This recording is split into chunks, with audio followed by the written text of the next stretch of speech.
Assalamualaikum warahmatullahi wabarakatuh.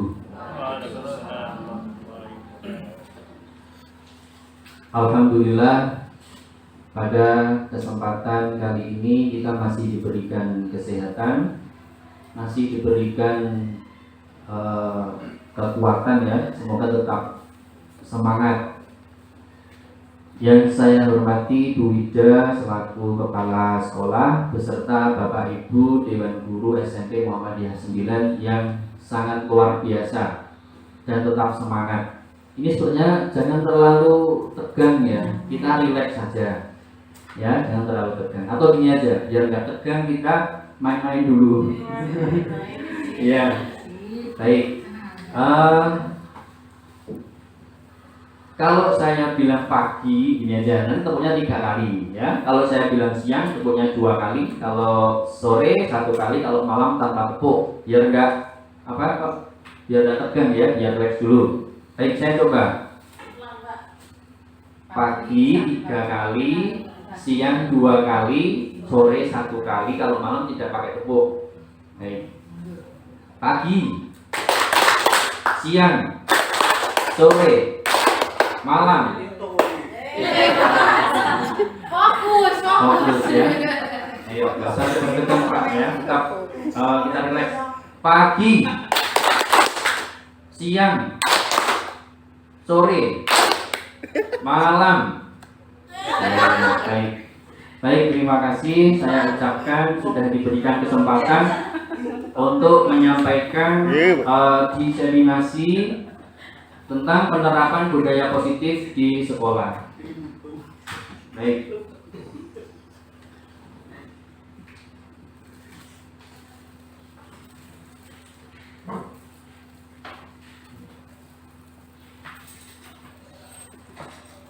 Nah, untuk tujuannya Bapak Ibu nanti akan bisa menjelaskan konsep perubahan paradigma, disiplin positif, motivasi perilaku, kebutuhan dasar, posisi kontrol, sampai segitiga restitusi.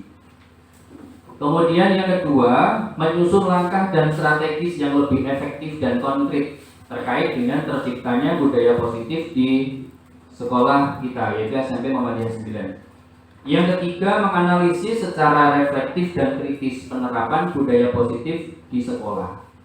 Nah, jadi dapat menjelaskan restitusi itu nanti yang paling pokok, yang paling penting di restitusinya, karena restitusi itu adalah sebuah strategi yang bisa menerapkan disiplin positif.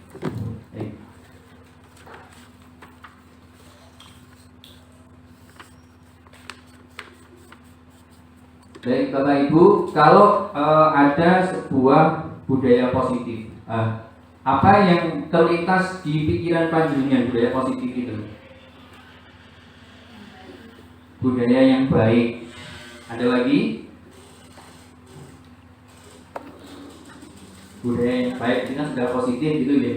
Nah, Ki Hajar Dewantara dalam pernyataannya bahwa kita sebagai seorang guru itu diibaratkan sebagai petani. Ya, ini filosofinya Kak Hadi. Dan murid itu sebagai tanaman, padi atau jagung atau yang lainnya. Kemudian sekolah itu diibaratkan sebagai ladang atau tanah untuk bercocok tanam. Nah, jadi tanah yang subur itu akan menghasilkan tumbuhan atau tanaman yang baik pula. Nah, jadi sekolah itu diibaratkan tanah yang sangat subur. Nah, jadi seorang guru itu hanya dapat menuntut tumbuhnya padi, tidak bisa mengubah karakter anak karena sudah ada kodrat alam dan zaman. Jadi anak itu sudah memiliki karakter masing-masing. Kita hanya menuntun tumbuhnya karakter itu. Nah, tugasnya apa? Memperbaiki kondisi tanah. Berarti memperbaiki sekolahan dengan program-program yang terkait dengan budaya positif. Memelihara dengan pupuk dan air, jadi memberikan motivasi dan sebagainya. Membasmi ulat-ulat dan jamur-jamur yang mengganggu hidup tanaman padi dan lain sebagainya. Berarti intinya tanah atau sekolah itu berarti harus terhindar dari hal-hal yang mengganggu supaya tercipta budaya yang baik.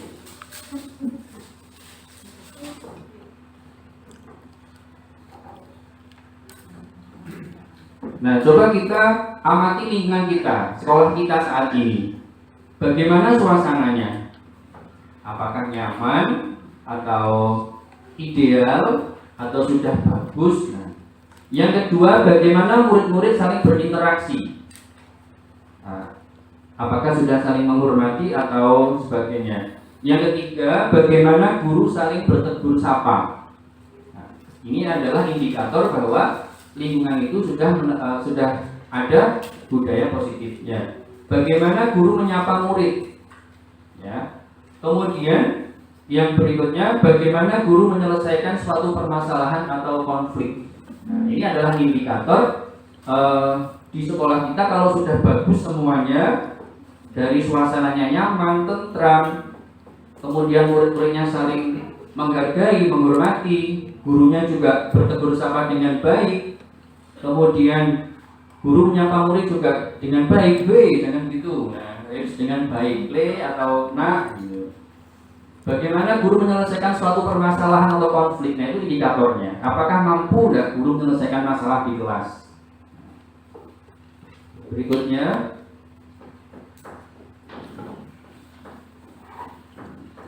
nah, jadi budaya positif itu adalah budaya yang berkembang di sekolah kita saat ini.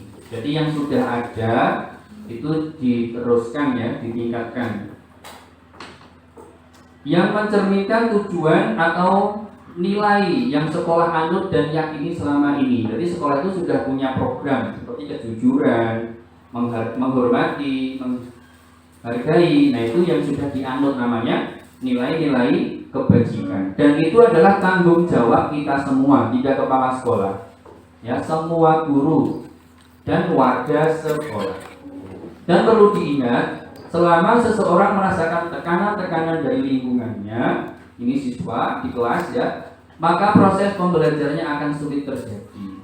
Karena di kelas dia tertekan ya. Ada anak yang sudah berusaha maksimal tapi tidak bisa-bisa. Nah, itu berarti kita harus menuntut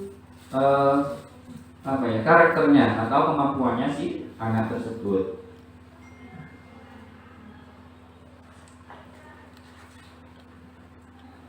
Nah, sekarang bagaimana cara mewujudkan budaya positif di sekolah? Yang pertama adalah menciptakan dulu lingkungan yang positif, ya, dengan apa? Disiplin positif. Setelah lingkungannya sudah positif, maka warga sekolah harus saling mendukung, ya, satu sama lain, murid, guru, bahkan siapapun ya. Kemudian saling bekerja sama. Kemudian akan tercipta kebiasaan baik. Dari kebiasaan baik itu akan tumbuh menjadi karakter. Jadi setiap warga sekolah memiliki karakter yang positif dan akhirnya akan membentuk sebuah budaya yang positif. Nah, kalau kita ketahui bahwa ada budaya 5S, itu sudah penerapan budaya positif. Salam, senyum, sapa, sopan, dan santun. Nah, itu juga harus diterapkan secara bersama-sama, saling mendukung supaya tercipta sebuah budaya yang positif.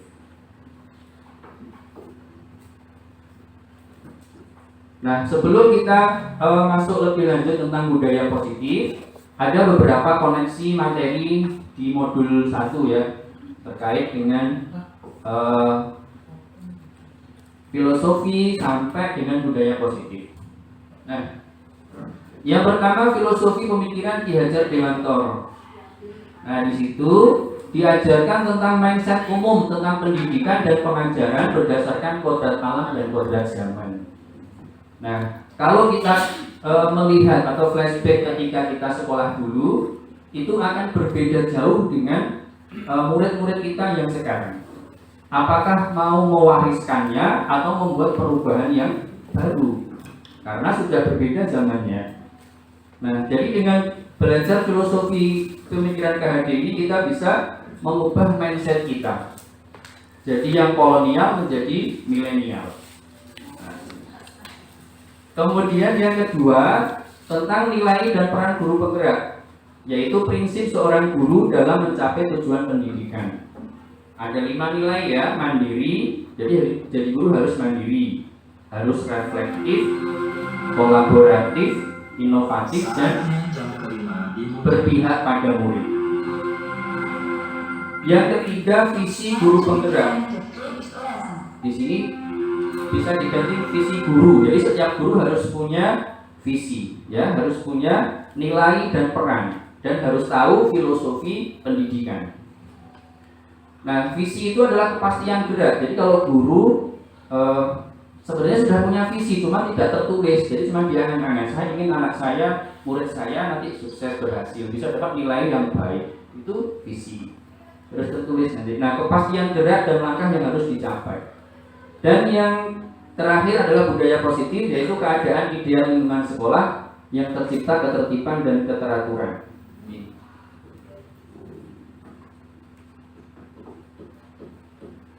Baik, dalam budaya positif nanti kita akan belajar ya. Di sini saya tidak menggurui karena kita semua belajar ya.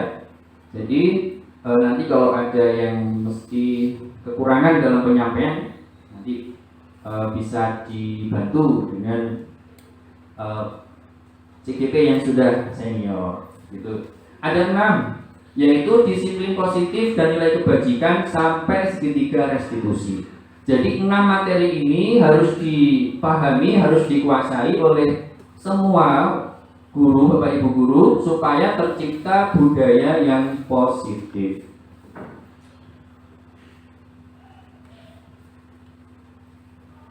Disiplin positif dan nilai kebajikan. Nah, perubahan paradigma. Nah, coba sekarang kita bermain lagi. Anda dan teman Anda akan melakukan kegiatan cobalah buka. Ya. Nanti ini kegiatan ini menunjukkan ada perubahan paradigma tentang kontrol diri. Baik, silakan ya, 2 yang tidak bisa jadi temannya bisa dengan belakangnya. Jadi yang satunya menggenggam tangan dan di dalamnya itu adalah sesuatu yang berharga. Yang satunya berusaha untuk membukanya. Nanti bisa gantian. Gitu ya. Jadi yang satunya mau menggenggam sesuatu yang sangat berharga untuk dirinya. Yang satunya berusaha untuk membukanya. Bisa merayu, bisa menghardik, bisa memaksa dan sebagainya. Gitu. Sudah?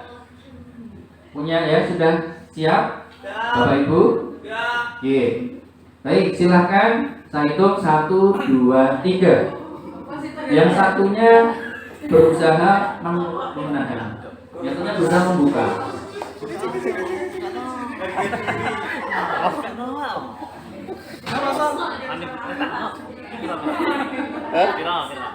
Enggak juga.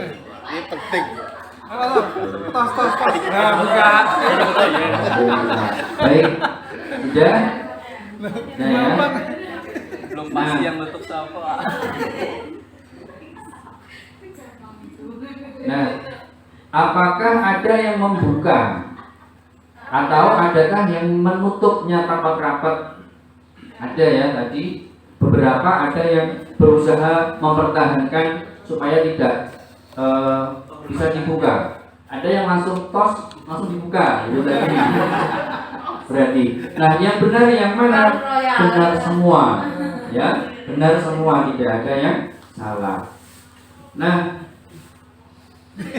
dalam kegiatan ini sesungguhnya siapa yang memegang kendali atau kontrol untuk membuka atau menutup kepanan tangan? Siapa?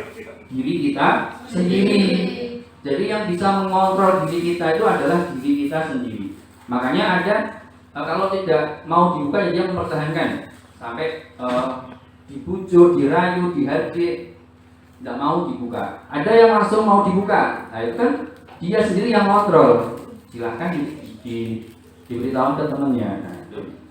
Jadi yang memegang kontrol itu adalah diri kita sendiri.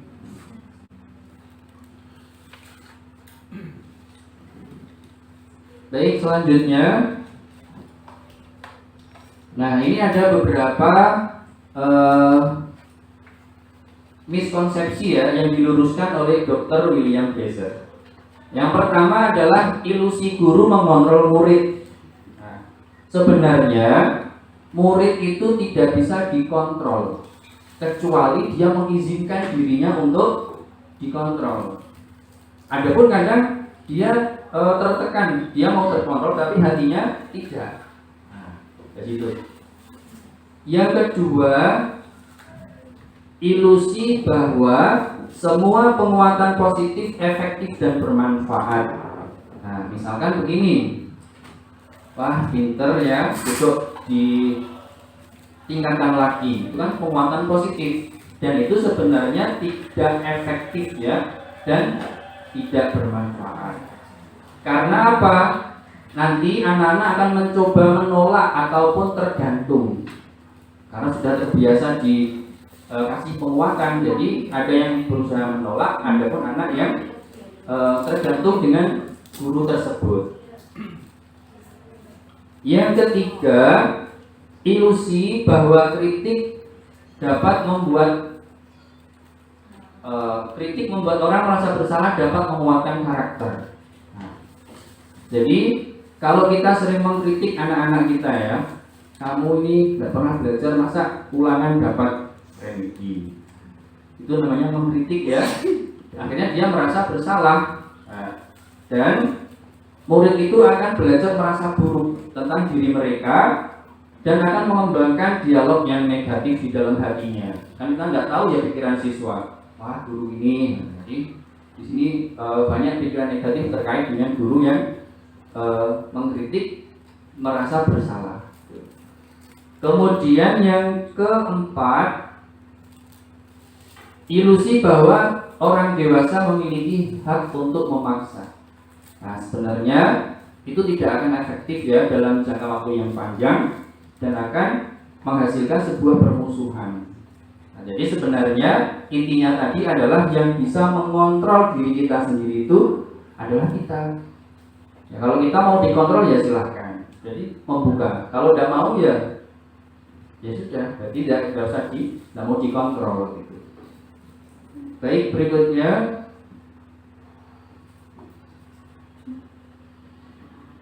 sekarang bagaimana seorang bisa merubah dari paradigma stimulus respon kepada pendekatan teori kontrol.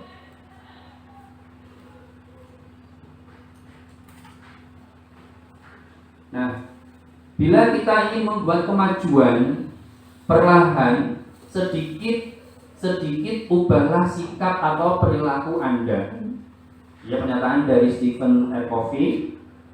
Namun bila kita ingin memperbaiki cara-cara kita, maka kita perlu mengubah kerangka acuan. Apa yang diubah? Bagaimana Anda melihat dunia, bagaimana Anda berpikir tentang manusia.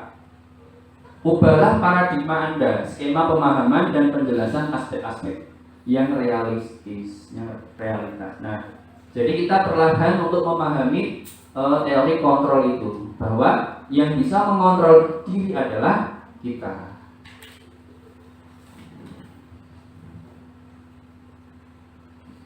Baik, ini selanjutnya perbedaan stimulus kontrol dan teori kontrol. Kalau yang stimulus respon itu bahwa kebutuhan kita sama, dan sebenarnya kebutuhan kita itu berbeda. Kebutuhan saya dengan kebutuhan Bapak Ibu guru berbeda mestinya. Setiap orang memiliki gambaran yang berbeda. Itu kalau yang teori kontrol. Yang ketiga, kita berusaha memahami pandangan orang lain tentang dunia. Nah, ini yang sulit ya. Jadi kita hanya memahami diri kita sendiri, namun kita terkadang lupa memahami orang lain atau teman kita. Kalau sebagai guru ya berarti murid ya, berarti sulit untuk memahami apa yang dipikirkan oleh murid. Semua perilaku memiliki tujuan. Meskipun itu perilakunya baik maupun buruk, mesti dia punya tujuan. Kalau teori respon itu perilaku buruk dilihat sebagai suatu kesalahan. Nah, berarti harus diubah ya paradigma kita bahwa perilaku salah maupun benar itu mesti punya tujuan. Hanya Anda yang bisa mengontrol diri Anda, itu teori kontrol. Kalau yang stimulus respon, orang lain bisa mengontrol saya. Jadi harus dirubah paradigma kita. Kemudian yang selanjutnya, Anda tidak bisa mengontrol orang lain, ya. Selanjutnya, kolaborasi dan konsensus menciptakan pilihan-pilihan baru. Nah, jadi kita sebagai seorang guru harus memiliki nilai kolaborasi dan konsensus itu. Apa konsensus? Kesepakatan bersama gitu ya. Konsensus. Menciptakan pilihan-pilihan baru. Yang terakhir adalah model berpikir menang-menang atau win-win. Jadi kalau yang stimulus respon itu berpikir menang kalah. Jadi guru harus menang di kelas. Nah itu. Jadi harus dirubah. Jadi siswa harus menang, guru juga harus menang. Jadi sama-sama menang. Win-win. Tuh, jadi tidak boleh guru di kelas harus menang sendiri. Baik, sampai di sini mungkin ada pertanyaan kok. Iya. Pagi, wes ya pagi, siang, sore, pagi. Oke. Baik, saya lanjutkan.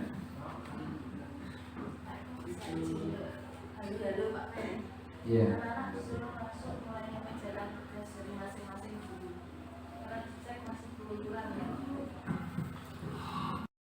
Disiplin positif dan nilai kebajikan.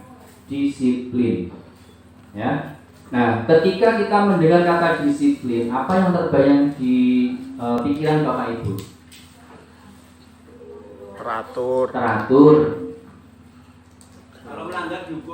Kalau melanggar dihukum. Mungkin yang lain kalau disiplin di pikiran panjenengan seperti apa? Teratur. Kalau melanggar ada hukuman. Patuh kepada peraturan. Baik. Apa Bu? Tepat waktu. Nah, apakah disiplin itu teratur di kelas, tertib, diam, memperhatikan guru mengajar? Ataukah dengan mendisiplinkan itu harus dengan cara dihukum supaya anak-anak itu tertib? Nah, menurut Ki Hajar Dewantara,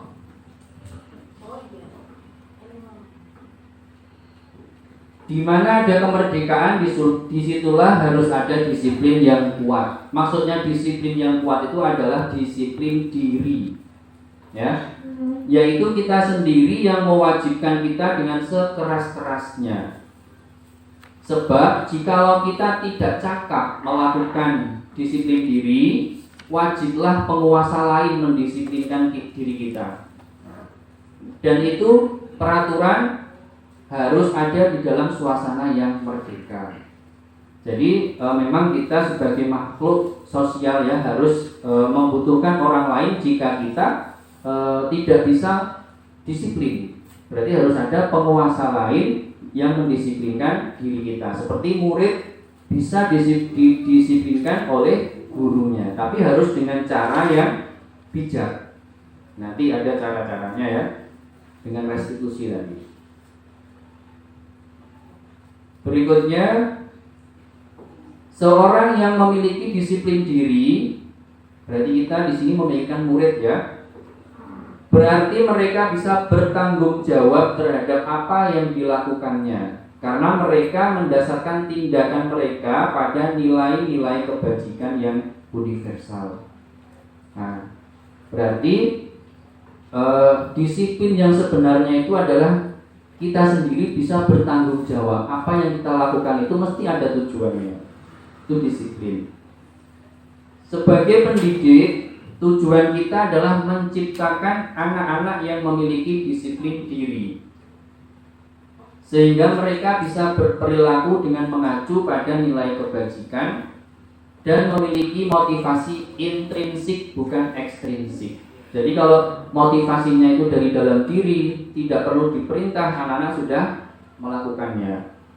Tapi kalau dengan ekstrinsik atau dari luar, mungkin dia akan berpikir dulu. Nah, jadi yang paling penting itu adalah menumbuhkan motivasi intrinsiknya anak. Selanjutnya adalah nilai kebajikan. Nah, nilai kebajikan itu adalah dasar atau fondasi dari sikap dan perilaku kita. Misalkan kita mau melakukan sesuatu, berarti apa? Misalkan kantin kejujuran. Nah, berarti di situ nilai kebajikannya adalah jujur dan itu harus dipercayai ya. Yang berikutnya menyatakan bahwa setiap perbuatan memiliki suatu tujuan. Tadi ya, benar salah mesti memiliki suatu tujuan. Yang ketiga, mengemukakan bahwa dengan mengaitkan nilai kebajikan yang diyakini, maka motivasi intrinsiknya akan terbangun sehingga menggerakkan motivasi dari dalam. Nah, berarti nilai kebajikan itu mesti ada banyak ya. Kalau di pendidikan sekarang kurikulum merdeka itu ada profil pelajar Pancasila. Bapak Ibu ada yang sudah tahu ada berapa dimensi? 6. Apa? Kalau disebutkan. Jadi beriman dan bertakwa. Jadi guru harus tahu 6 dimensi itu dalam menerapkan di muridnya. Dan berakhlak mulia. Yang kedua, mandiri, gotong royong. Kalau saya mengharapkan pakai lagu becak itu senang saya. Mana becak? Pelajar Pancasila beriman dan bertakwa pada Tuhan Yang Esa dan berakhlak mulia. Yang kedua berarti gotong royong, berkebinekaan global, gotong royong mandiri, kreatif dan bernalar kritis. Ya itu ketika ada apa namanya di SMP 3, SMA 3 ini diajari untuk menghafalkan 6 dimensi itu dengan cara bernyanyi. Kalau kita hanya itu biasanya lupa. Pelajar Pancasila beriman dan bertakwa pada Tuhan Yang Esa dan berakhlak mulia, itu satu. Berkebinekaan global, gotong royong mandiri, kreatif dan bernalar kritis. Nah, itu adalah nilai kebajikan yang sekolah terapkan, yaitu profil pelajar Pancasila. Baik, saya lanjutkan. Mungkin sampai di sini ada yang perlu ditanyakan atau mungkin ada saran? Tidak ada? Baik, saya lanjutkan kalau tidak ada. Berarti sudah paham terkait dengan paradigma belajar. Jadi apa? Yang bisa mengontrol diri kita itu adalah ya kita sendiri. Itu adalah kesimpulannya ya. Dan disiplin tadi adalah kita bertanggung jawab terhadap apa yang kita lakukan. Baik, yang selanjutnya adalah motivasi, hukuman, penghargaan, dan restitusi.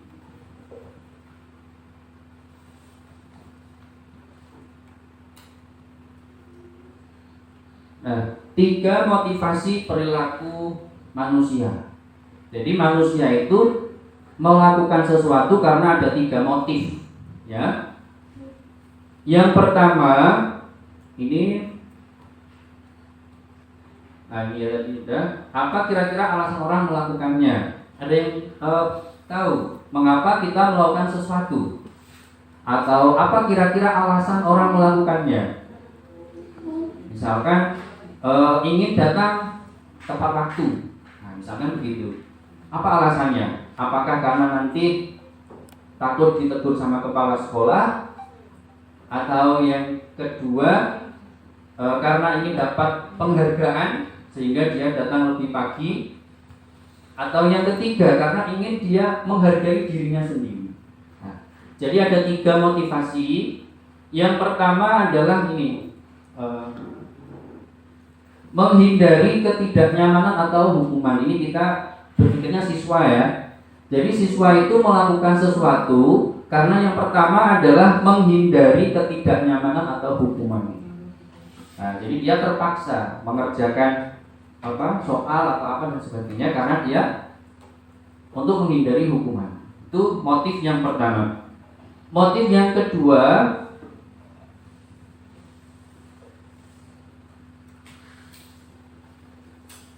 ingin mendapatkan imbalan atau penghargaan dari orang lain.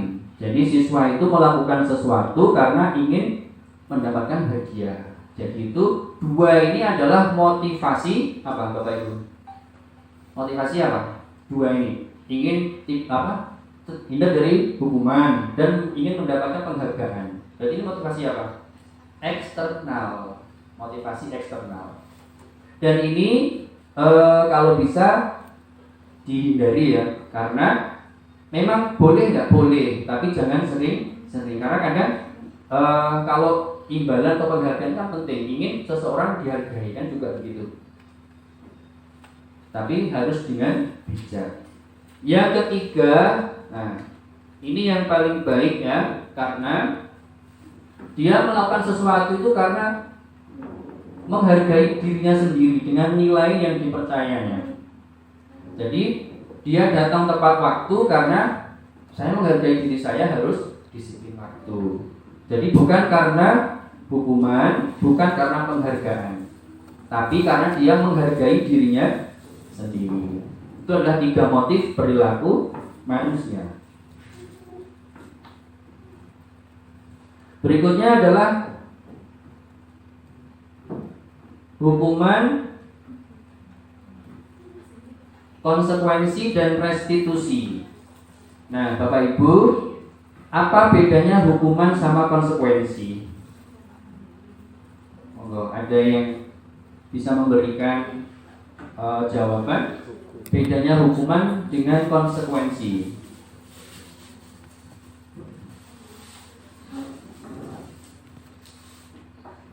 Hukuman dan konsekuensi, apa bedanya? Baik.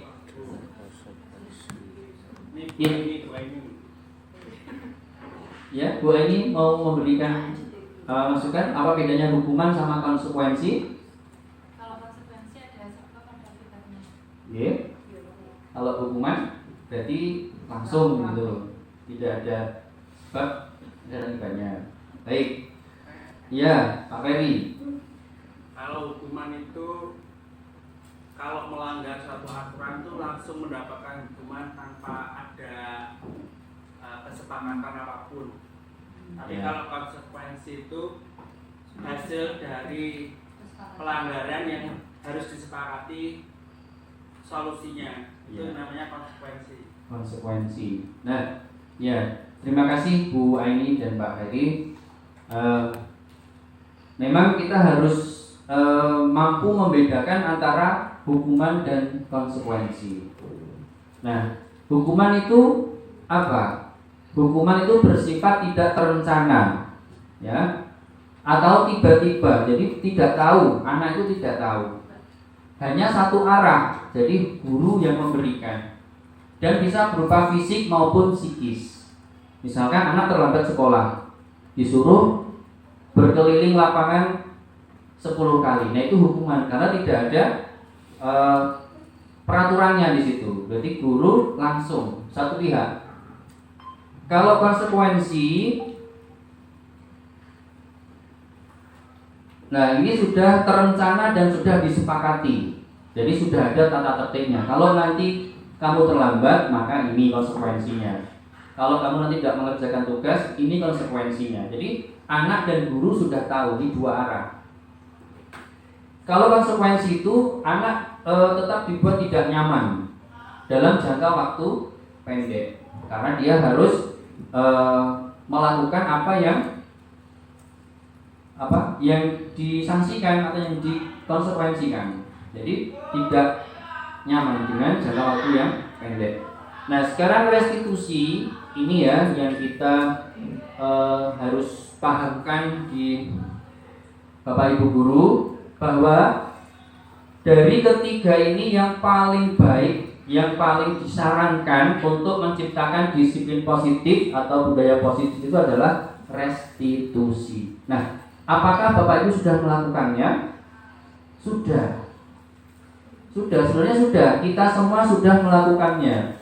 Nah, ini pengertiannya dulu ya, bahwa restitusi itu adalah proses menciptakan kondisi bagi murid untuk memperbaiki kesalahan mereka. Sudah kan kita lakukan.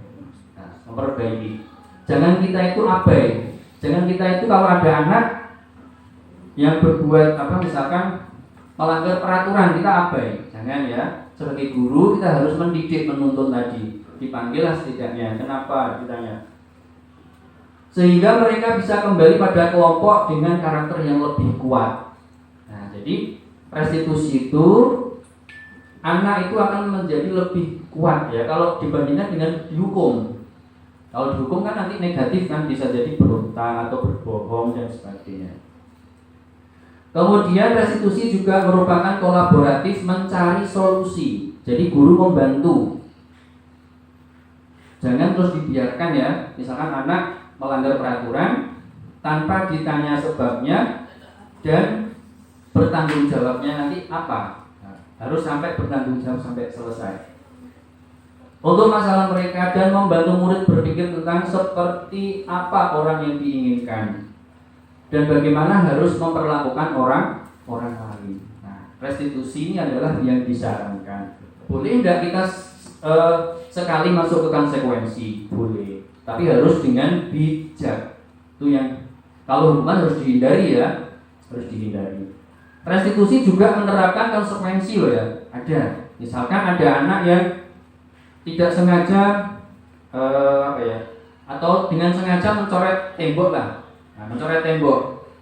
Nah, ditanya kenapa alasannya kan karena dia bosan. Nah, itu misalkan. Terus sampai mencari solusi dengan cara memperbaiki. Jadi sampai selesai masalahnya. Jadi restitusi itu sangat disarankan kita gunakan. Dari sini Bapak Ibu tentang hukuman, konsekuensi dan restitusi. Jadi hukuman satu arah ya, dan konsekuensi sudah dua arah. Dan yang paling baik adalah restitusi. Ini kesimpulannya.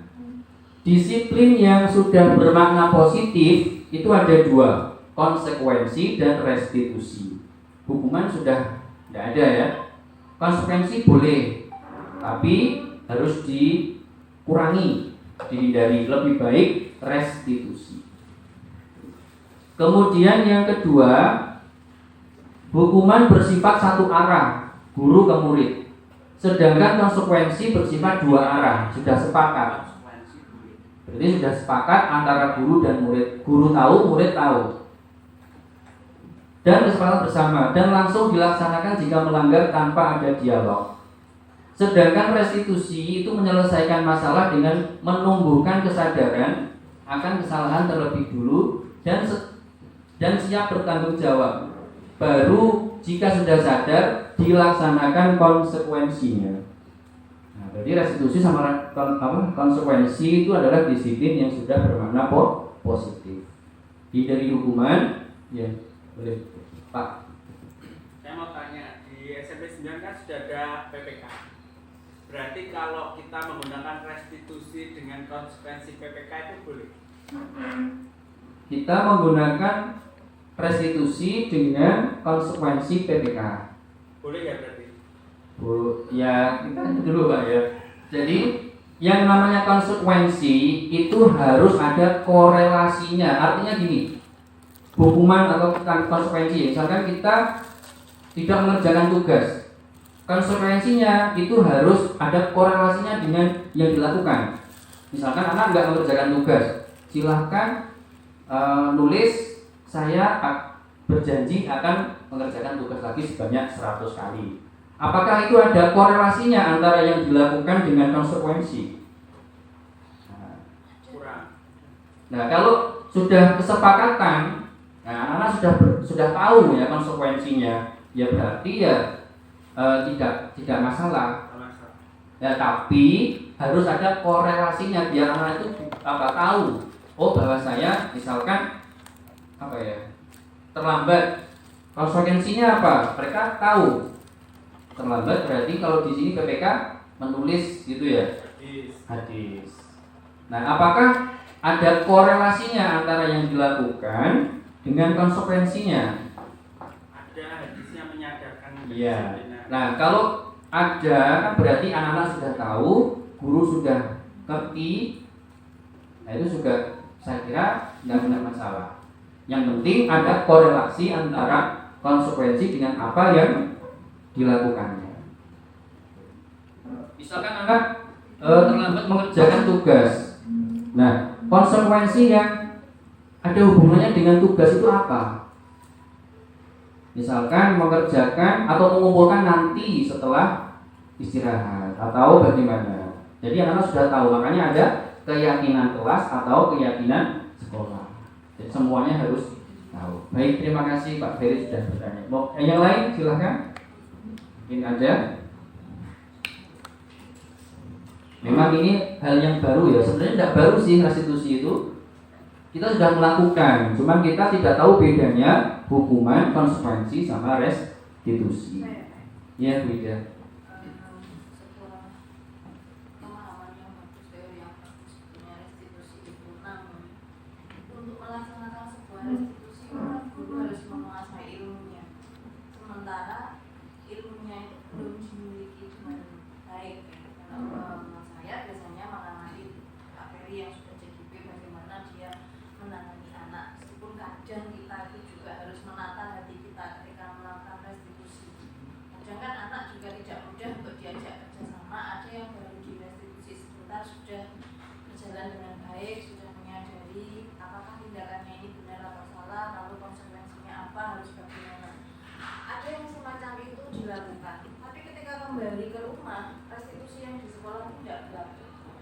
Ceritanya sudah berbeda lagi. Jadi ke orang tua pun saya rasa ketika ada masalah protes terkait anaknya, baik itu dalam pembelajaran dan lain-lain, ketika itu terjadi di sekolah, di restitusi juga bisa. Cuman bagaimana teman-teman ini bisa memiliki ilmunya dan berpengalaman dalam melakukan restitusi.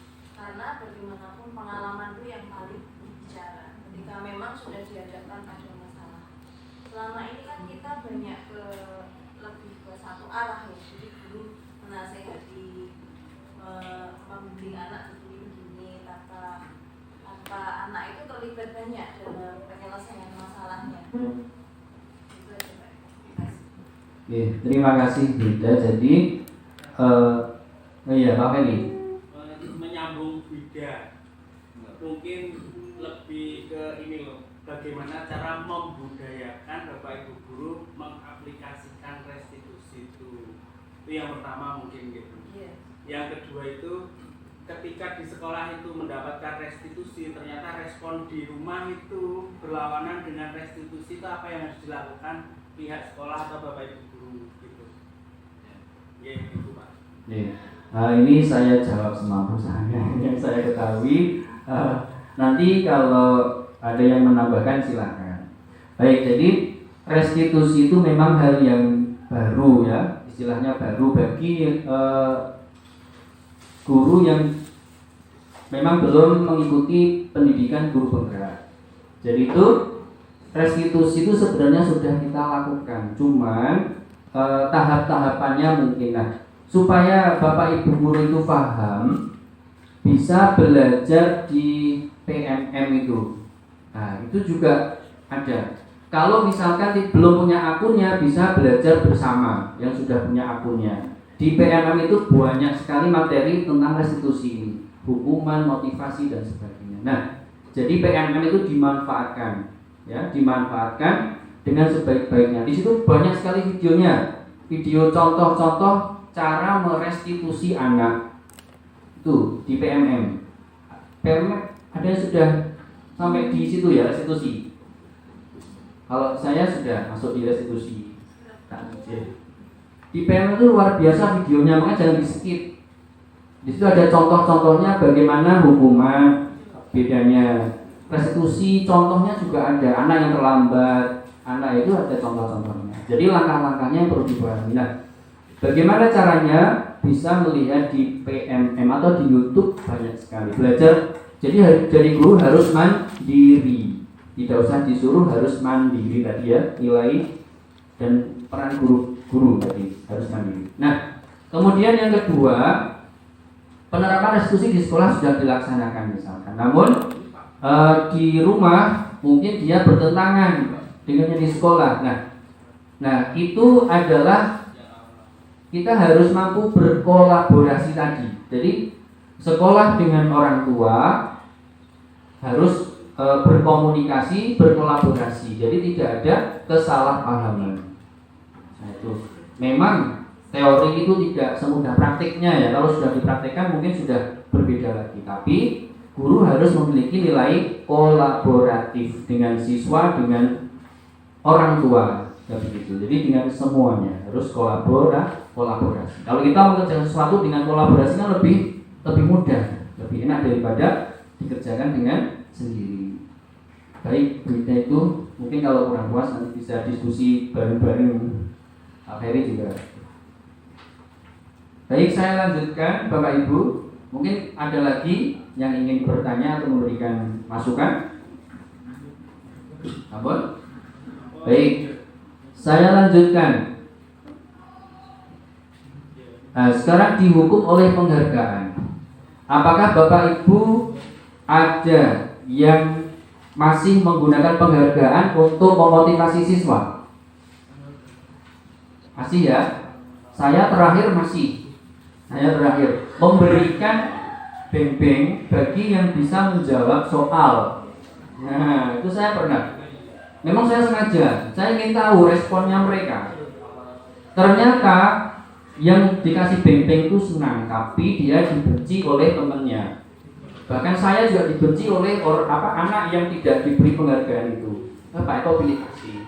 Nah, jadi ini dihukum oleh penghargaan. Jadi yang sering memberikan penghargaan itu harus dengan bijak. Boleh enggak? Boleh, tapi harus dengan bijak. Bijaknya seperti apa? Nah, Bapak Ibu bisa mencari tahu bagaimana cara menggunakan penghargaan yang bijak. Tetap boleh ya. Nah, yang pertama, jika kita sering menggunakan penghargaan, orang akan tergantung dan kehilangan motivasi. Ya, kalau tidak ada penghargaan dia tidak mau. Nanti yang dapat mengerjakan tugas dapat ini. Kalau tidak ada penghargaan, nah tidak mau. Kalau dia mau berarti ada paksaan. Namanya kehilangan motivasinya. Saatnya jam ke-6 dimulai. It's time to begin the 6th lesson. Yang kedua, jika mengharapkan suatu penghargaan dan tidak mendapatkannya, maka akan kecewa dan berkecil hati. Tadi murid-murid yang tidak dapat beng-beng tadi dia akan merasa kecewa dan berkecil hati. Allah, nah itu kecewa ya. Kemudian yang ketiga, penghargaan menciptakan persaingan. Nah, dalam kelas misalnya ada penghargaan, ranking lah misalkan ada ranking 1 atau yang dapat nilai 100. Nah, itu. Dan persaingan itu menciptakan kecemasan serta menimbulkan rasa iri dan benci kepada orang tersebut. Nah, ternyata terbukti. Saya mencoba terakhir kemarin, ya, pakai beng-beng yang mengerjakan soal. Nah, ternyata benar, penghargaan itu tidak efektif. Yang keempat, orang yang ditawari penghargaan cenderung memilih tugas yang lebih mudah. Karena dia ingin penghargaan, maka dia mencari referensi ya dengan cara apapun. Kalau misalnya matematika dengan cara scan jawaban, ya itu kan sudah nggak logis lagi. Tugas yang lebih mudah karena penghargaan itu. Yang kelima, penghargaan menghukum mereka yang tidak mendapatkan penghargaan. Ini tadi ya, hampir mirip. Yang keenam, jika kita memberikan penghargaan pada seorang anak, maka saat dia sedang merasa bangga pencapaian sendiri, maka kita akan mengambil kegembiraan saat itu yang dia alami secara alami. Jadi sebenarnya penghargaan itu kita bisa melakukan sesuatu dan berhasil, itu sudah penghargaan dari diri kita sendiri. Dan kalau kita memberikannya, maka kita akan mengambil kegembiraan tersebut. Baik. Nah, ini adalah tentang penghargaan. Sampai di sini mungkin ada pertanyaan penghargaan.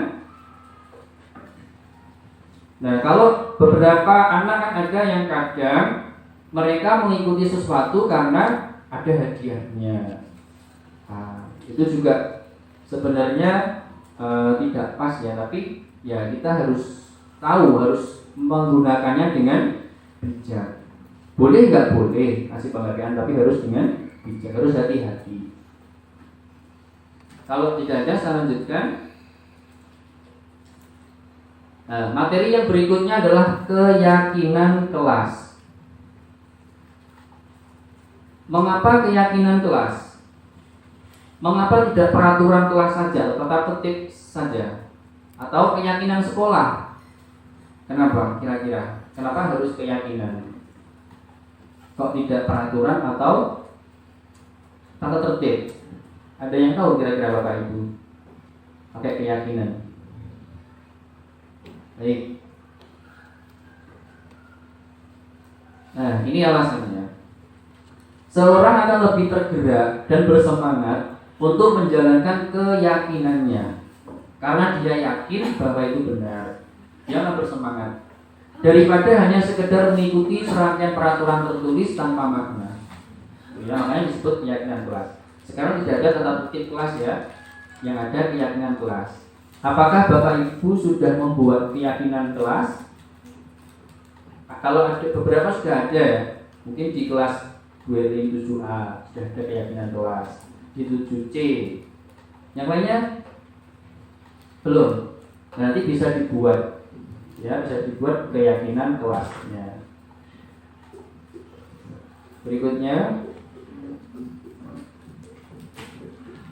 Nah, ini prosedurnya, cara membuat keyakinan kelas. Yang pertama, berarti dalam kelas ya, kelas misalnya 7A dengan guru A dengan wali kelasnya, mempersilahkan murid untuk bercurah pendapat tentang peraturan yang perlu disepakati di kelas. Nah, jangan kita mengontrol, tadi balik lagi ke sana. Biarkan mereka bereksplorasi sendiri, cari ya, bercurah pendapat. Kemudian yang kedua, mencatat semua masukan-masukan yang sudah ditulis. Jadi anak diberikan kertas boleh, diberikan kertas, disuruh nulis keyakinan kelas yang seperti apa yang ingin diterapkan di kelas kita ini. Nah, ditulis di situ dan dibuat poster yang ditempel, di mana semua anggota kelas bisa melihat hasil curah pendapat. Jadi di papan tulis lah, anak-anak dikasih kertas menuliskan tata tertib atau peraturannya, keyakinannya ditempel. Kemudian yang ketiga, susunlah keyakinan kelas sesuai prosedur pembentukan keyakinan kelas. Apa prosedurnya? Menggunakan kalimat yang positif. Jadi kalimatnya harus yang positif, yang baik-baik. Jangan buang sampah sembarangan, itu negatif. Kalau positif bagaimana berarti? Buanglah sampah pada tempatnya. Nah, jadi bisa nanti mengatur kalimatnya, ya harus membuat kalimat yang positif. Berikutnya setelah disusun, ditinjau kembali karena kan banyak sekali. Kalau kelas misalnya kelas 7A itu ada 23, kan ada 23 keyakinan yang diyakini oleh siswa itu, maka harus ditinjau. Yang sama kita jadikan satu. Nah, yang sama itu ada yang sama. Kemudian dicatat ya yang sudah ditinjau tadi. Nah, setelah itu ditinjau ulang keyakinan kelas. Di situ disusun lagi secara bersama-sama.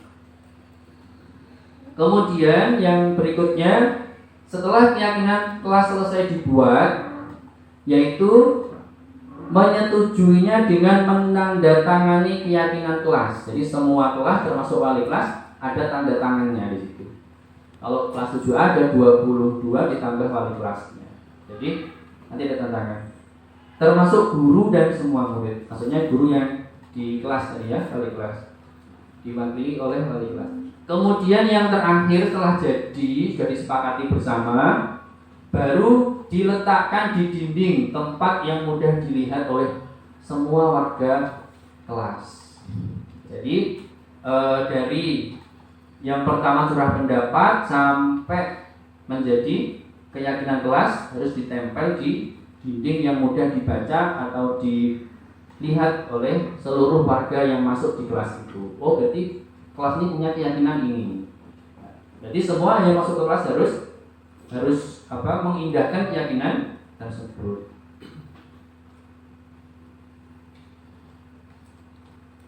Mungkin ada pertanyaan untuk membuat keyakinan kelas. Ini termasuk kegiatan atau cara untuk budaya positif. Kan nanti di kelas tertib, baik dan sebagainya. Ada pertanyaan? Mungkin untuk keyakinan kelas? Tidak ada. Nah, selain keyakinan kelas juga keyakinan sekolah. Ini juga harus ada keyakinan sekolah. Jadi semuanya lebih kompleks ya, lebih banyak, lebih umum. Tuh. Nah, setelah keyakinan kelas itu sudah jadi, maka harus ada pendalaman. Karena keyakinan kelas itu bersifat abstrak. Tidak bisa memahami kalau tidak didalami. Nah, dengan apa kegiatan tampak seperti dan tidak tampak seperti? Tabel T, ya istilahnya kalau ini tabel T. Kita ambil contoh keyakinan kelas 7. Hormat. Kami meyakini bahwa sangat penting untuk menghormati semua orang dan barang milik orang lain. Nah, maka kita dalami dengan tabel T itu. Apa yang tampak, apa yang tidak tampak. Yaitu datang tepat waktu. Kemudian kalau yang tidak tampaknya sering hadir terlambat. Jadi itu termasuk menghormati. Jadi harus didalami melalui tabel T itu. Kemudian menyapa teman dan guru setiap hari. Nah itu kan menghormati. Jadi harus didalami dengan tabel ini ya. Kalau yang tidak tampak, tak acuh, cuek dengan teman atau guru. Kemudian yang ketiga, mengembalikan barang teman yang telah dipinjam kepada dan berterima kasih.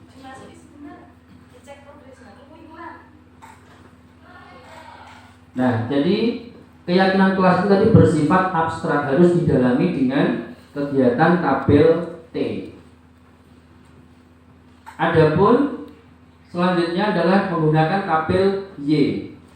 Nah, didalami lagi, kita terlihat, terdengar, berperilaku. Kalau anak-anak terlihat berempati terhadap perasaan orang lain, jadi harus dibuatkan tabel-tabelnya seperti itu. Sampai berperilaku ya, tersenyum ramah. Ayo. Kemudian apa lagi? Memberikan salam hormat, berjabat tangan dan namaste. Apa namaste? Ini loh ya, nunduk. Namaste kalau sama gurunya itu namaste. Ini nunduk. Apa? Namaste ya. Namaste. Meletakkan tangan di dada saling. Berperilaku seperti itu sudah hormat. Memberikan ruang bekerja, postur tubuh yang tenang. Nah, jadi itu indikator atau cara untuk mendalami keyakinan kelas. Kalau di kelas 7C sudah dibuat apa ya keyakinan kelas? Sudah. Guru-guru tahu. Belum. Ada yang tahu, ada yang enggak, karena waktu ditempel terus tempelannya Ya, jadi ini saran ya dari BP. Nah, jadi setelah membuat keyakinan kelas itu harus disosialisasikan. Jadi tahu kelas ini butuhnya seperti ini. Jadi ketika ada yang masuk ke kelas berarti harus mematuhi keyakinan kelas tersebut. Baik, sampai di sini. Saya lanjutkan ya. Nah, kegiatan pendalaman lagi yang kedua adalah tugas saya, tugas kamu. Jadi wali kelas, kepala kelas ya, wali kelas atau guru dengan siswa menuliskan. Guru tugasnya guru juga harus nulis, mengajar, mendidik, menjawab pertanyaan, memberi nilai dan sebagainya. Begitu juga dengan muridnya. Ini kegiatan pendalaman keyakinan. Kalau tidak seperti ini nanti anak-anak berpikirnya keyakinan itu tidak fokus. Maksudnya masih umum, belum khusus. Jadi apa maksudnya hormat itu apa harus dijabarkan. Ya. Jadi bisa membagi menjadi 4 sampai 8 kelompok tergantung Bapak Ibu guru. Nah, itu tentang keyakinan kelas. Jadi yang belum nanti bisa dibuatkan keyakinan ya. Kalau bisa juga keyakinan sekolah. Keyakinan sekolah. Jadi Bapak Ibu guru diberikan kertas, nanti dibuatkan keyakinan sekolah. Baik, kalau tidak ada saya lanjutkan berikutnya. Kebutuhan dasar dan dunia berkualitas. Nah, kebutuhan dasar manusia, ya, menurut Dr. William Glasser itu ada 5 ya kebutuhan dasar manusia, dan semua tindakan manusia itu bertujuan untuk memenuhi kebutuhan dasarnya. Jadi yang kita lakukan itu adalah untuk memenuhi kebutuhan kita. Ada 5. Yang pertama adalah bertahan hidup, tengah-tengah itu ya. Nah, itu sifatnya fisiologis seperti makan, sehat, apalagi tempat tinggal. Nah, itu bertahan hidup. Kemudian yang kedua, love and belonging, merasa ingin dicintai dan diterima. Itu seperti apa misalkan? Ya, merasa dicintai, ya ingin disayangi lah, maksudnya diperhatikan gitu.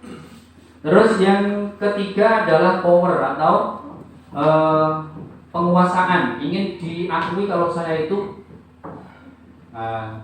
juga kebutuhan, ingin dihargai. Nah, itu. Yang berikutnya adalah freedom atau kebebasan, bebas saya mau pilih ini, itu juga kebutuhan manusia. Yang terakhir adalah fun atau bahagia, berarti tertawa, guyonan, itu juga kebutuhan kita ya. Nah, selanjutnya prinsip kebutuhan dasar manusia. Jika seseorang tidak terpenuhinya kebutuhan dasar, akan mengalami emosi negatif yang sedih, kecewa, bosan, dan dapat melakukan perbuatan yang bertentangan dan melanggar peraturan. Kalau misalkan kita tidak bisa dicintai, nah, kita akan kecewa, ya. Dan akhirnya kita bisa melanggar peraturan dengan tergantung. Kemudian selanjutnya, perilaku buruk seseorang biasanya karena respon dari kebutuhan yang tidak terpenuhi. Biasanya anak-anak misalnya bertengkar. Nah, itu harus tahu kebutuhan apa yang tidak terpenuhi bertengkar itu. Jadi macam-macam mereka. Apakah dia tidak bebas, dengan teman-temannya tidak ada love and belonging dan sebagainya. Bila murid melakukan kesalahan, maka guru harus mencari tahu apa masalahnya. Ini jangan abai tadi ya, ignoring, mengabaikan.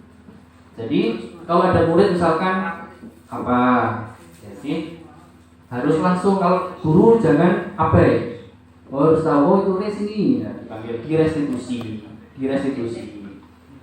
Ya, maka guru harus mencari tahu apa masalahnya dan kebutuhan dasar apa yang belum terpenuhi. Jika guru kurang memperhatikan kebutuhan dasar murid, maka akan mengganggu suasana kelas dan berdampak pada tujuan pendidikan sendiri. Jadi, kalau ada masalah di kelas maupun di lingkungan sekolah ini, guru harus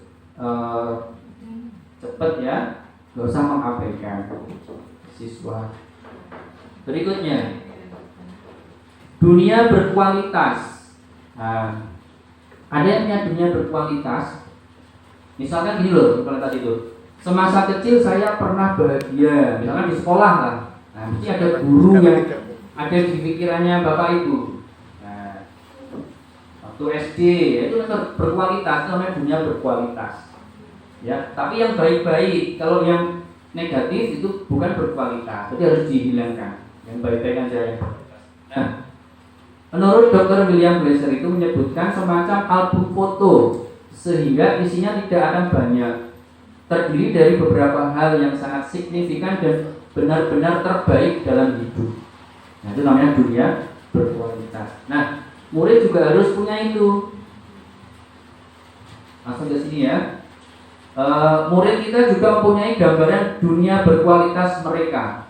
Jadi guru itu harus apa ya? Bisa menginspirasi murid sehingga bisa ada di pikiran murid. Wah, ini guru yang saya senangi, ini guru yang ada di pikiran saya. Jadi bila guru dapat membangun interaksi, pokoknya kita sering berinteraksi dengan murid, memberdayakan, memerdekakan murid, maka murid akan meletakkan dirinya sebagai individu yang positif dalam dunia berkualitasnya. Baik, sampai di sini tentang kebutuhan dasar dan dunia berkualitas. Mungkin ada pertanyaan? Kebutuhan dasar, jadi kita harus tahu kebutuhan dasarmu murid.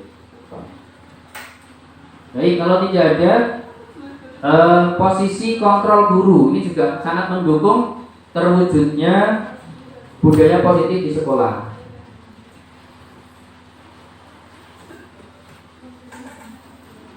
Posisi kontrol guru. Nah, selanjutnya contoh ilusi. Coba ini Bapak Ibu perhatikan, apakah Bapak Ibu termasuk posisi yang mana ya?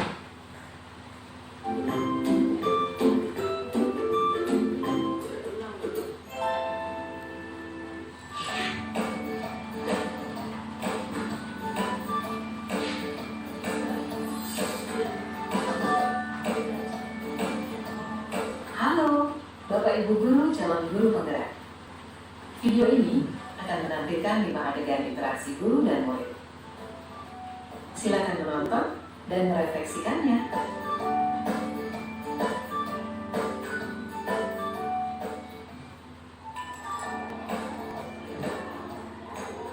Pagi anak-anak, silakan PR yang kemarin Ibu berikan diletakkan di meja. Anton, kamu sudah mengerjakan belum? Belum mengerjakan saya, Bu. Kamu selalu ya nggak ngerjain PR. Sekarang kamu duduk di depan, lalu tulis. Saya berjanji tidak akan mengulangi lagi. Saya berjanji akan berusaha menjadi murid yang rajin belajar sampai pelajaran saya selesai.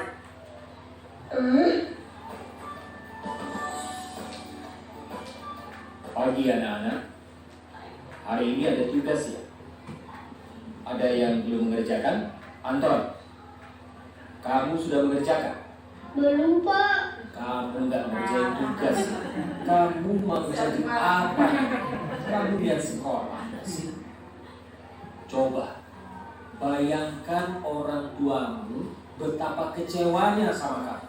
Kamu itu sudah kelas 5. Harusnya bertanggung jawab sama dirimu sendiri. Maaf, Bu, saya terlambat. Ya udah, nanti jangan diulangi lagi ya. Kalau kamu rajin, Ibu senang lihatnya. Ya, lain kali tepat waktu ya maksudnya. Tos dulu dong. Kita kan teman. Wah, jadi kalau aku terlambat lagi, gak apa-apa ya. Fahri. Kamu kok nggak pakai baju olahraga?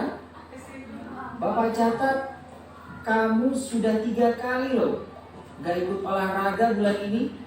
Iya Pak, udah 3 kali berarti saya dapat sanksi Pak. Muridnya Denis deh kayaknya. Iya, Denis. Suaranya Denis. Ini Bu, saya mau ngumpulin tugas. Maaf ya Bu, saya terlambat ngumpulin tugas. Kenapa kamu terlambat mengumpulkan tugas? Iya Bu, saya kalau sore bantuin ibu jaga warung. Gak sempat ngerjain tugas. Kira-kira nih, apa yang bisa kamu perbaiki supaya kamu bisa mengerjakan tugas tepat waktu?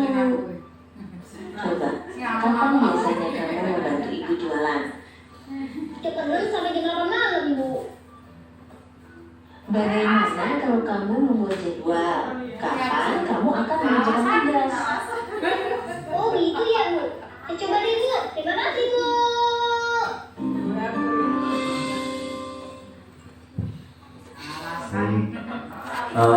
Bapak Ibu, tadi adalah ilustrasi ya 5 posisi kontrol guru terhadap muridnya. Nah, sekarang kita refleksi, apakah Bapak Ibu termasuk yang mana? Yang terakhir dong Pak. Ya, memang harus ke sana nanti.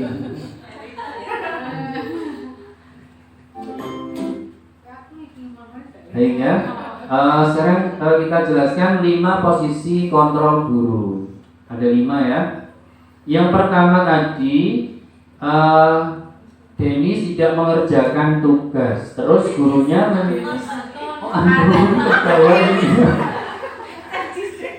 Anton tidak mengerjakan tugas, kemudian gurunya meminta menulis. Nah, tidak ada korelasinya hukumannya. Jadi menulis di papan tulis tadi ya Pak. Nah itu guru yang punya kontrol sebagai penghukum.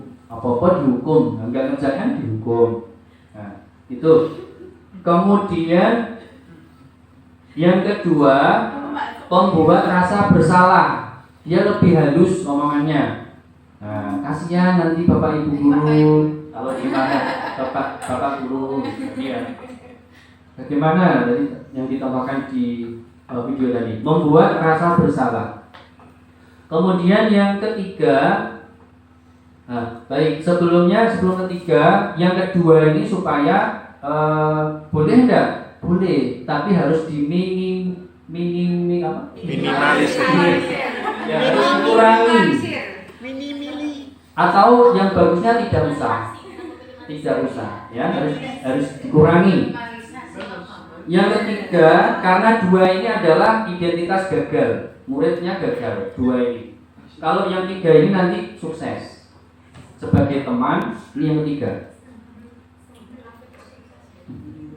Jadi yang ketiga adalah sebagai teman, tapi harus hati-hati ya. Sebagai teman itu berarti guru lebih akrab dengan murid, jadi mereka lebih tergantung dengan guru tersebut. Kemudian yang keempat adalah pemantau. Jadi semakin ke kanan semakin bagus. Ya, yang diharapkan nanti sebagai ini ya. Jadi yang paling gagal adalah di penghukum. Kemudian ini teman pemantau. Pemantau itu apa-apa sanksi, tetap ada sanksinya, konsekuensi ya. Karena berapa kali ditulis satu sama BK. Pemantau, ya. Perkembangannya kalau sudah 3 kali, nah, nanti baru diberikan konsekuensi. Kemudian yang terakhir, ini yang sangat bagus diterapkan adalah manajer. Manajer ini sudah mencakup ketiganya, teman sama pemantau, sudah mencakup semuanya 3 ini. Nah, jadi Bapak Ibu guru supaya menerapkan kontrol yang sebagai manajer. Manajer itu berarti dia tahu harus diskusi dengan siswanya, kenapa kok tidak mengerjakan tugas. Jadi harus digali ya, penyebabnya apa. Nah, tadi ternyata jaga warung. Jadi kita tidak tahu murid di rumah itu seperti apa. Dan tapi tetap harus ada konsekuensinya, harus ada masuk di pemantau, ada konsekuensinya. Jangan terus dibiarkan. Nah, nanti anak-anak tidak bisa bertanggung jawab. Berikutnya, nah ini adalah kesimpulannya ya. Jadi identitas gagal itu ada dua, penghukum dan pembuat orang bersalah. Menyindir, menyakiti, dihindari. Ya, kalau menghukum itu ya guru berbuat menghardik, menunjuk, menyakiti, menyindir dan sebagainya. Kalau kamu Hasilnya, kita lihat hasilnya. Nah ini ya, kita lihat hasilnya saja. Kalau kita sini dulu, identitas sukses itu 3. Nah, sukses ya. Jadi guru sebagai teman, pemantau dan manajer. Tapi suksesnya di sini masih berupa motivasi ekstrinsik, hanya jangka waktu pendek. Yang terbaik adalah ini ya, sebagai manajer. Jadi hasilnya bisa dilihat. Kalau penghukum nanti hasilnya memberontak, menyalahkan orang lain dan berbohong. Jangan dikasih surat. bahas terus.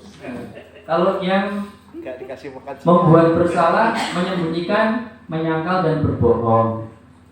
Kemudian yang sebagai teman ketergantungan ya. Jadi sama guru tersebut akan bergantung terus. Menyesuaikan diri bila diawasi pemantau, berarti ekstrinsik kan. Nah, kalau yang manajer itu menguatkan pribadinya, ini intrinsik. Kemudian kita lihat dampaknya. Kalau menghukum itu akan mengulangi kesalahannya, akan berusaha untuk mengulanginya lagi. Kemudian yang membuat orang merasa bersalah itu merasa rendah diri. Ya. Kalau sebagai teman dia akan lemah, tidak mandiri dan ketergantungan. Kalau pemantau menitik beratkan pada sanksi atau hadiah untuk dirinya. Jadi ekstrinsik juga, karena dia takut ada konsekuensi, maka dia harus dia takut situ. Kemudian yang manajer mengevaluasi diri, bagaimana cara memperbaiki diri. Nah, kita refleksi ya Bapak Ibu. Jadi sebaiknya kita bisa menerapkan kontrol sebagai manajer, ya. Dan harus dikurangi untuk menghukum dan membuat orang bersalah. Tapi boleh enggak? Tetap bisa, tapi harus dengan cara yang bijak tadi, harus hati-hati. Baik, sampai di sini 5 posisi kontrol. Mungkin ada yang bertanya atau ada saran? Ya, Pak Dodi. Tadi kan ini kan dari restitusi, kemudian ada posisi kontrol, ini kan mengacu kepada guru yang harus seperti apa menghadapi siswanya, dan siswanya di sini kita memfasilitasi siswa seperti itu ya. Jadi kalau berdasarkan posisi kontrol ini kan tadi kita tidak boleh menjadi penghukum dan membuat orang merasa bersalah. Nah, tapi kalau misalkan anak itu tidak merasa bersalah, misalkan setelah kita lakukan, kita menjadi teman, itu juga anak itu kayak malah tidak menghormati. Kita menjadi pemantau juga ya begitu saja. Kemudian menjadi manajer juga tidak ada perubahan. Nah, kemudian ada saran dari orang tua, misalkan hukumannya ditambah dengan tadi itu seperti yang di video, kayak harus menulis berapa, itu dari orang tuanya sendiri misalkan seperti itu. Itu bagaimana Pak? Kita bolehkah melakukan hal itu atau seperti apa? Oke, baik. Terima kasih Pak Dodi. Jadi untuk posisi kontrol dari penghukum sampai manajer itu sebenarnya kita masih bisa melakukannya tadi Pak ya, tapi harus dikurangi, lebih ke kiri harus dikurangi. Nah, kalau misalkan orang tua yang menghendaki, karena memang tahu karakter anaknya, kalau tidak diberikan hukuman dia malah lebih tidak sesuai dengan yang diinginkan orang tua. Nah, kalau kita lihat lingkup sekolah, berarti kita kan yang harus bertanggung jawab terhadap karakter anak di sekolah. Nah, jadi ya kita berusaha untuk menciptakan kondisi atau lingkungan yang baik dulu di sekolah. Kalau orang tua hanya memberikan saran, tapi kalau sekolah tidak mengizinkan untuk ditambah hukumannya dan sebagainya, kan kita juga tidak perlu. Dan kita juga harus tahu kebutuhan anak itu apa. Sebenarnya dia melakukan seperti itu alasannya apa, harus digali terlebih dahulu. Jadi misalkan kita menggunakan penghukum, itu juga sebenarnya bisa, tapi harus dengan bijak, ya. Kalau membuat orang bersalah juga sebenarnya harus dihindari dulu, ya. Kita harus fokus sebagai manajer ini yang paling bagus, paling baik. Jadi kita diharapkan untuk belajar merestitusi sebenarnya, membuat anak-anak itu bisa mencari solusi dari masalahnya.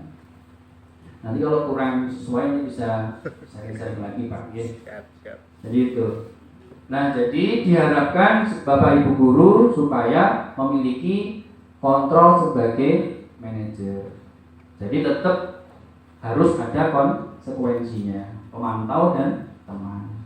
Ada negatif positifnya memang, ya.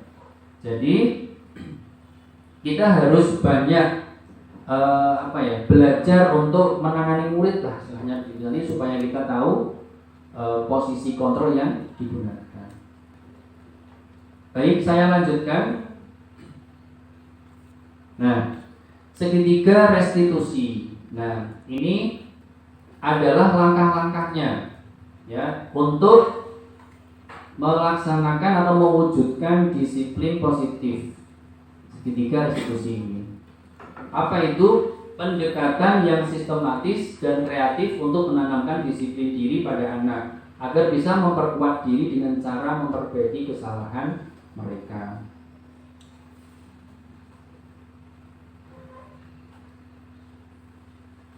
Nah, kemudian setelah mengetahui restitusi, nah, ini ada langkah-langkahnya, yaitu segitiga restitusi.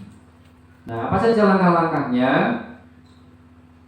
Nah, ini ya, ada segitiga. Segitiga itu punya 3 sisi, ya, sisi dasar dan sisi sampingnya.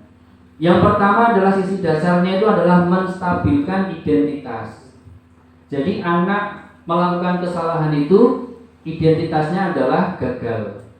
Nah, kita harus menstabilkan, harus mendudukkan anak dengan tenang, nah, supaya dia kembali ke identitas yang baik, identitas yang sukses. Biasanya anak kalau salah itu kan tidak fokus, nah, kita harus memfokuskan dulu. Nah, itu menstabilkan identitas. Setiap orang pasti pernah melakukan kesalahan, ini contohnya, ya.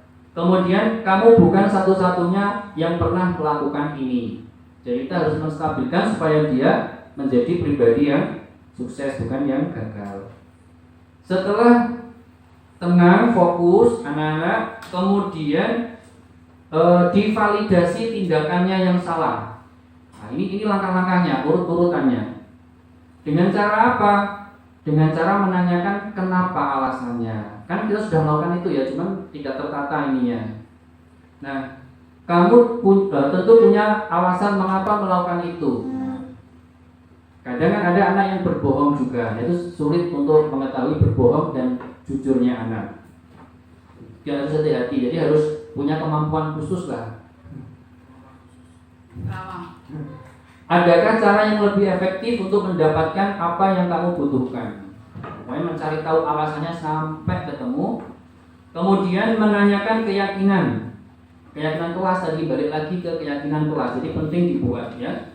Kamu ingin menjadi orang seperti apa? Nah, jadi setelah menanyakan keyakinan, apakah sudah cukup sampai di situ?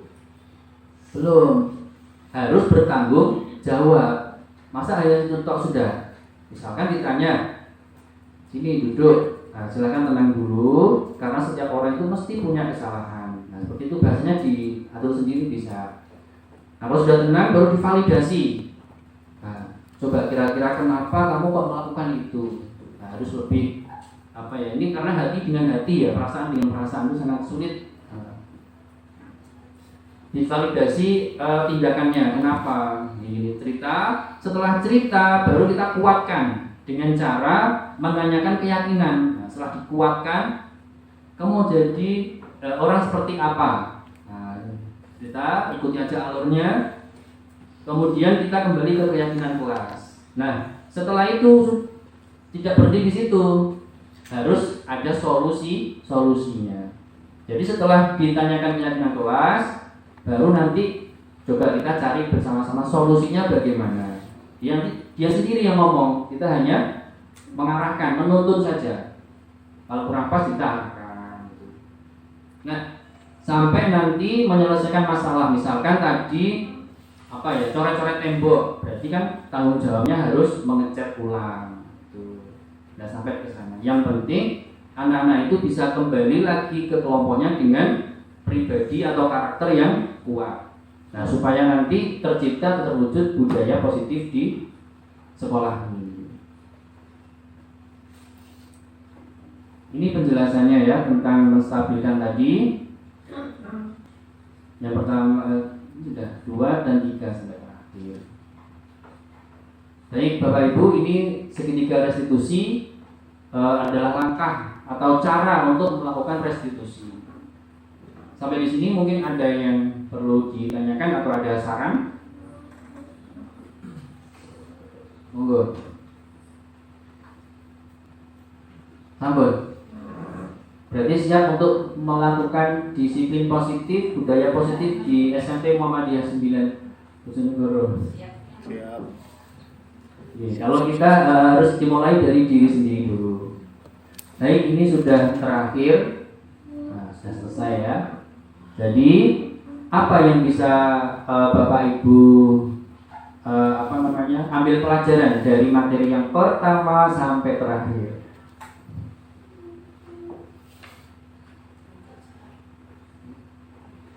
Ada? Mungkin ada yang mau memberikan komentar dari refleksi pertama, dari disiplin positif sampai restitusi, sampai ketiga restitusi. Monggo, ada enggak memberikan refleksi? Apakah dari materi ini ada yang perlu disampaikan gitu semuanya? Ada sih. Monggo, yang lain atau ada pertanyaan silahkan terkait dengan disiplin positif ini, karena ini sangat penting ya untuk diterapkan di sekolah kita ini. Mungkin ada refleksi atau mungkin tidak, masih ada yang perlu dibahas atau unek-unek, kok gini ya, kok kurang setuju, kurang pas gitu, kok hukuman, kok konsekuensi harus gini-gini. Cukup ya Bapak Ibu? Cukup. Terima kasih. Ini sudah saya akhiri ya. Jadi saya kasih kesimpulan dulu. Jadi restitusi itu adalah cara atau strategi yang pas untuk menciptakan sebuah budaya positif di sekolah. Dengan cara apa? Segitiga restitusi.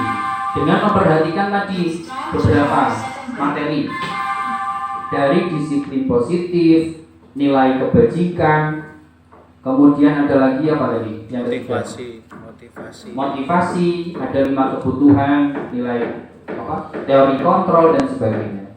Nah, baik Bapak Ibu,